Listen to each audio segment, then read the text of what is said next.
And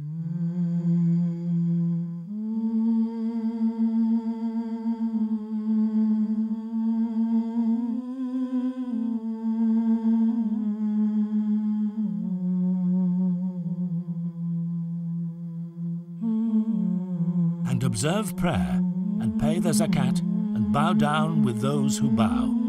The Holy Quran, chapter 2, verse 44. The institution of prayer is something which is commonplace in every Muslim's life.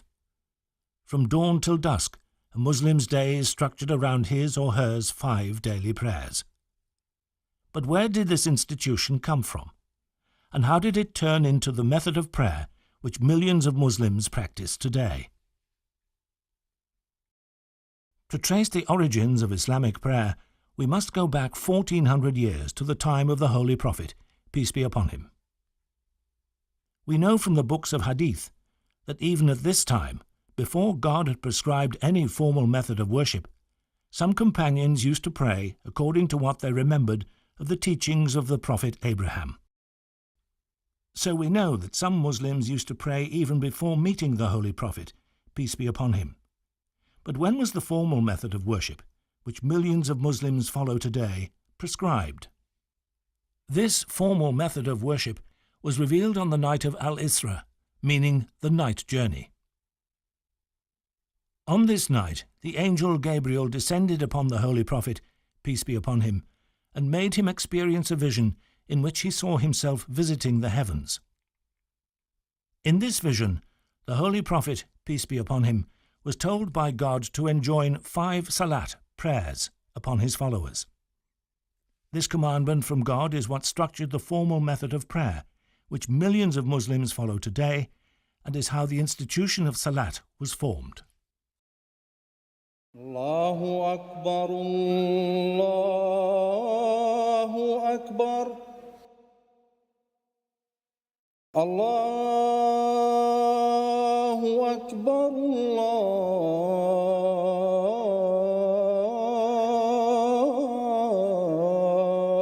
Akbar.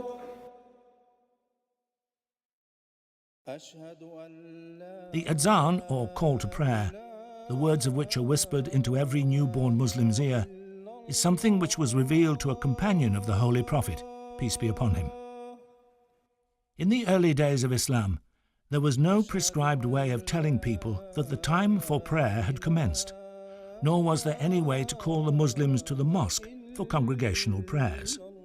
Some companions of the Holy Prophet, peace be upon him, suggested the ringing of bells and the blowing of conches or horns, similar practices to those of the Christians and Jews. But none of these proposals appealed to the Holy Prophet, peace be upon him. One morning, Abdullah ibn Zayd, may Allah be pleased with him, one of the companions of the Holy Prophet, peace be upon him, approached the Holy Prophet and related to him a dream which he had had the night before. He had seen someone announcing the prayer time and calling people to the mosque for the congregational prayer in a loud voice. Hadrat Abdullah then related the words of the Adhan, call to prayer, which he had heard in the dream. God is most great. God is most great. God is most great. God is most great. I bear witness there is none worthy of worship except God. I bear witness there is none worthy of worship except God. I bear witness that Muhammad is the Prophet of God. I bear witness that Muhammad is the Prophet of God. Come to prayer. Come to prayer. Come to success. Come to success. God is most great. God is most great. There is none worthy of worship but God.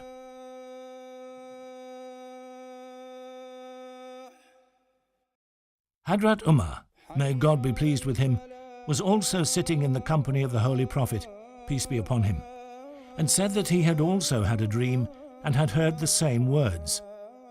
The Holy Prophet, peace be upon him, was therefore in no doubt that this was a message from God.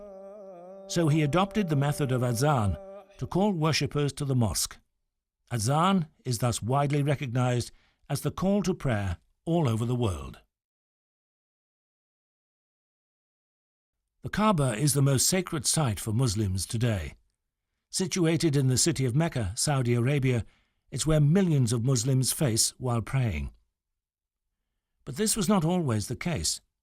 In the early days of Islam, the Muslims used to face towards a sacred temple in Jerusalem. So how did this change in Qibla, direction of prayer, take place? When the Holy Prophet, peace be upon him, was in Mecca, he was ordered by God to pray towards the sacred temple in Jerusalem. But in his heart of hearts, he wished his Qibla, direction of prayer, to be the Kaaba. The Holy Prophet's, peace be upon him, inclination was so strong that when he used to pray, he made sure that he was in such a direction as to face both the sacred temple in Jerusalem and the Kaaba in Mecca. However, when the Holy Prophet, peace be upon him, was forced to emigrate from Mecca to Medina, it was no longer possible for him to face in both directions, and so he was forced to face solely towards the sacred temple in Jerusalem.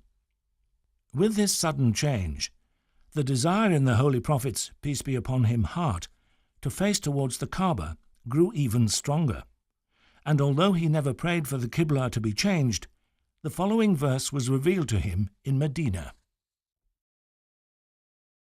Verily, we see thee turning thy face often to heaven.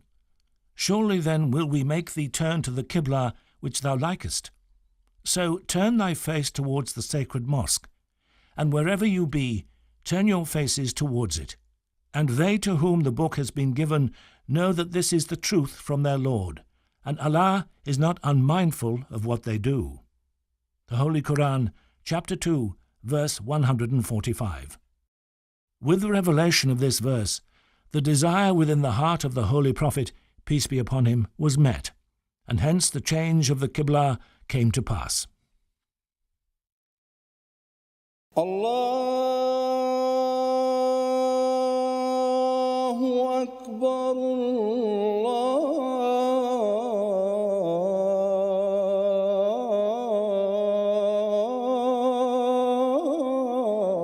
Allahu Akbar, La